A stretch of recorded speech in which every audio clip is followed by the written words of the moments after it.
Anong trabaho mo nun?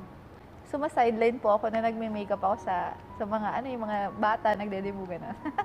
Makeup artist ka na, no? Opo. 21 years old ka. Opo, pero sideline lang 'yon. So, nung nagbukas ka ng YouTube channel, it was not really for profit. It's Hindi. just something that you wanted to share what you know. Opo. Paano siya nag-grow? Kailan mo na siya naramdaman na nag-pick up na yung channel mo? Siguro yung 6th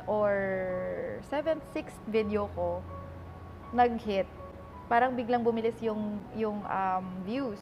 Tapos, dun ko po na-realize na, okay, itong video kasi na to, parang may in-address kasi ako dun na parang how to cover up your mole, something like that. So, dun ko na-realize na pag meron ka palang in-address na problem din ng kapwa mo, babae, ganon, parang yun pala yung sinesearch ng tao. Tapos dinagdagan ko na rin siya ng mga celebrity-inspired, yung ginagaya namin yung makeup ng